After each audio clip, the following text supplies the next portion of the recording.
Daha anladan ben yaşayamam.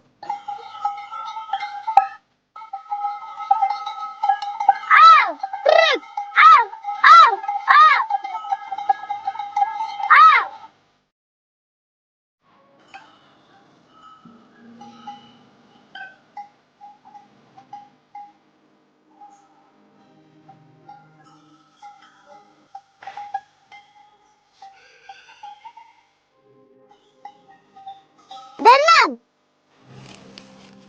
Kaçarak geliyor.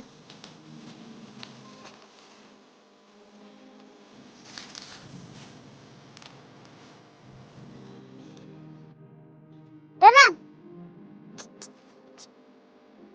Gel. Derman! Gel gel.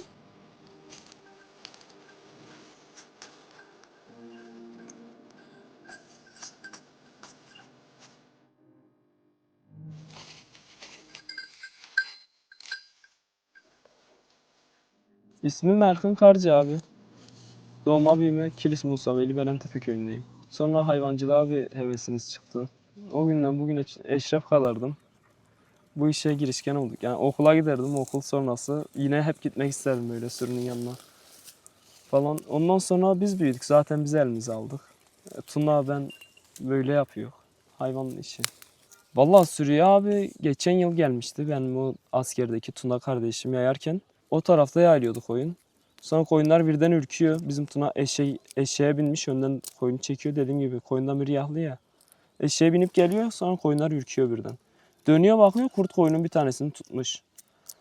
O zaman da dişimiz iyi değil. Erkek köpek de ne kadar olsa dişi daha hareketli olmalı ki erkeği aydırsın. Erkek de sonradan görüyor. Görüyor ki kurdu kovalıyorlar. Bir kere daha denk geliyor böyle. Ondan sonra dişiyi değiştirdik. Erkek köpeği daha uyanık yaptı. Ondan sonra kurt falan hiç denk gelmedik. Zaten bak Karşıköy'de keçi besleyen arkadaşlarımız var. Yabancı değiller. Onlar sürekli her kış yedirir 7-8 tane 10 tane. Bizde yani olmadı da abi.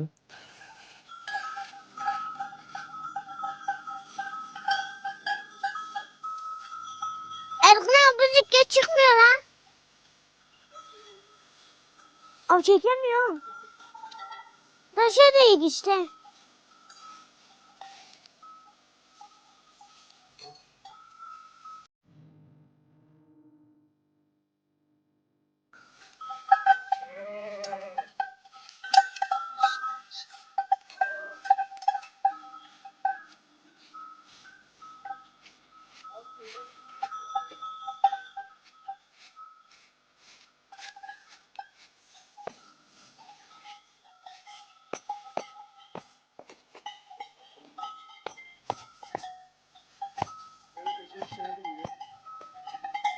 Şu.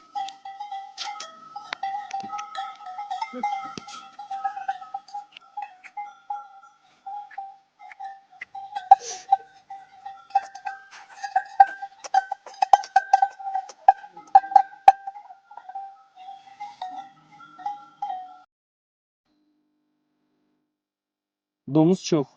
Aşırı fazla var. Sadece geçen yıl azdı. Domuz o yüzden gelmedi su yok diye. Daha önceki senelerde mesela burada oturuyorsun. O derenin oraya gittin yaymaya. Köpekler yine bir çıkmıyor. 30 tane çıkar, 50 tane çıkar. Bir gün o Arif'in dediğim yerde sürekli koyunumuz dağda yatıyor. Bir de Hacı ammi var. Onunla beraber orada yayın falan açıyorduk. Gece saat 12 civarı. Herkes uyudu, ben de uyuyacağım. Sonra o yaman havladı. Sesi geldi. Tabii bir şeye havlamadım. Biliyorum yani köpeğin neye havladığını eminim. Ne olduğunu tam bilemedim çünkü gevşek havladı. Karşıda da bahçecilerin köpeği bahçenin içinde bağlı. O çok havladı, ona havladı. Neyse indim aşağıya. Ben inince o da yerleri koklayarak aşağı doğru gitti. Elinde fener var. Sonra köpek birden karşıya baktı. Daha çok havladı. Oraya doğru koştu. Bir eşya açtım abi. Yemin ederim 28-30 tane. Garanti. Elimde tüfek var. Mesafe uzak. Sıkamıyor. Sıksan değmez. Boşa gidecek. Sonra ışığı kapattım dedim şöyle karşılarına geçeyim. Arif'in dediğim su. O Arif'in çayı. Karşıya geçtim. Domuzlar gitmiş. Sabah sonra birkaç kere uyandık. Davar sağmak için. Sonra köpekler Arif'in o su akan yerinde koştular oraya. Derenin içinden o kamışların içinden, yeşilin içinden domuz çıktı. Bir tanesi buradan gitti. O yaman. Ankara'dan getirdim. Diğer ikisi oradan gitti. Domuzun önünü kestiler. Yıktılar. Belki yarım saat falan boğuştular yani. Zaten biz elinden almak istesek de alamak. İkisi de yabani hayvan. Karışamadık, öyle oldu.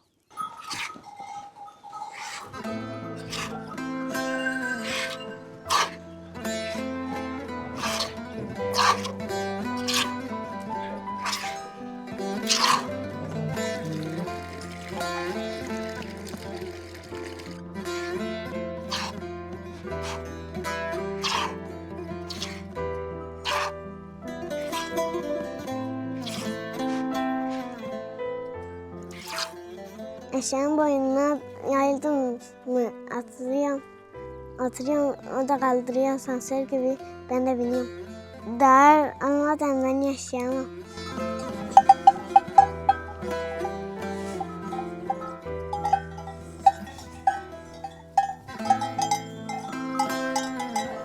Zaten iyi bir köpek abi, kaliteli bir asil olan bir hayvan. Gelip de sürünün içinde sürekli yatmaz kuzu gibi. Gezer yiğit köpek. Etrafında sürekli dolaşır. Köpeğin koyundan ayrılmıyor. İçinde sürekli bir şey olmaz, yatar, o ayrı bir konu. Ama tutup da burada bir şey yok. Şimdi burada bu köpek bir yere gidip gezecek yer yok. Nereye gezsin? Köyün içi zaten. Tutup da o Arif'in dediğimiz aşağı o çalılık bölgelere gittiğimizde eğer ki köpek kedi gibi koyunun içinden çıkmıyorsa zaten o köpek göremez bile davara ne gelip ne gittiğini. Zaten kaliteli bir hayvan ya yüksek yeri gezer. Bizim köpekler önceden girer. Zaten domuz da çıksa, yılan da çıksa bizden önce onlar kaldırıyor. Ama şu durumlarda biz yılan göremeyiz artık. Mümkün değil. Git gez göremem. Yılan o su kenarı yeşilliklerin içinde, taşlık bölgede, taşların arasında serinde yatar, çalı içinde.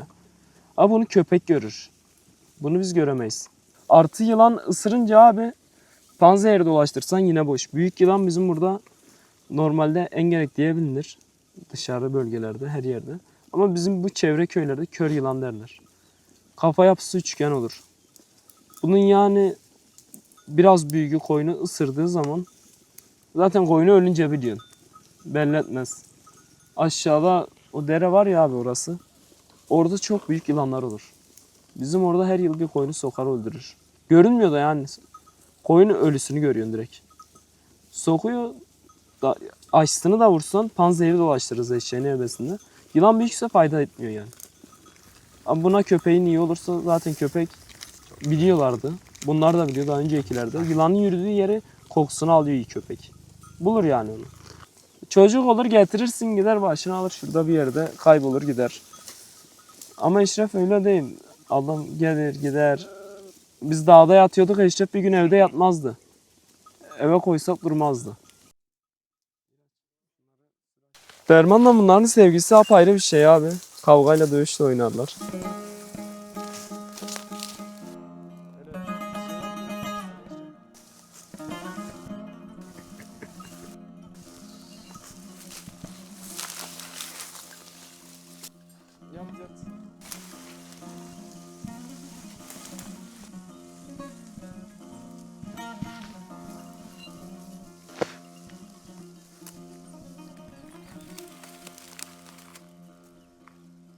Derman.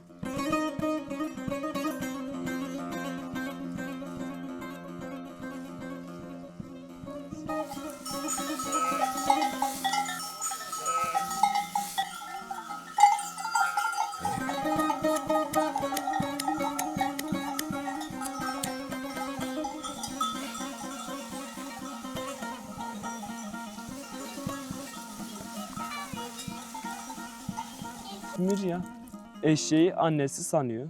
Koyun kuzuyla hiçbir bağlantısı yok sürüyle. O eşeğin yanında. Yeni doğuyor. Alıyorsun onu annesinin yanından. Hani direkt annesinin yanından almıyorsun da ikiz doğan oluyor. Mesela ikisi de aç kalmasın gibisinden. Birisi tok olur, birisini de sen emzirdiğin için ikisi birden güzel gelişir gider. Güzel bir akıllı eşeğin olur.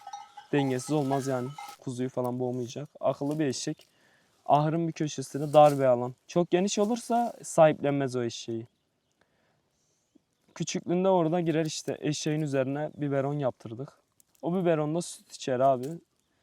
Bir yıla kadar eşekle beraber kalır. Ama sürekli çıkmamaya değil. O eşeği oradan çıkarırsın. Ya eşeği koşturursun. arkasından o kuzunun önünü kapatmaya çalıştın. Eşek zaten koşup gidiyor. Kuzu seni devirip yine kaçıp gitmek zorunda o eşeğin yanına. 10 tane miryahımız var. Onu da biz yetiştirdik. Yani atadan dededen de görmedik. Heves uğruna isteyerek yetiştirdik, öyle oldu. Faydası şu şekilde abi. Bir adamdan daha fazla faydası var sana. Çünkü miryah olmasa eşeğe binip bir çoban çekse koyunun biraz orada kalacak. Biraz burada bölünecek ama o zaman öyle bir şey yok. Eşeği nereye çekersen bu miryah oraya gelir. Eşref'i ben bindiririm eşeğe. Eşref derin göllerden geçer. Ben de arkasından izlerim, koyunun hepsi tek tek atlar geçer. O miryah dediklerimiz öncelikle onlar. Ateşe çek, ateşe gider. Şimdi bu kadar koyunu eşek olmasa bizim Eşref hayatta yürütemez. Küçük, beceremez. Ama şu an gider o eşeğe biner, bu koyunu eve çekip götürür. Yani sadece eşeği sürebilecek bir adam olsun, miryahla da var yürütür. Doktor olmaktan önce davarcılık yaparım, sonra da doktor alırım.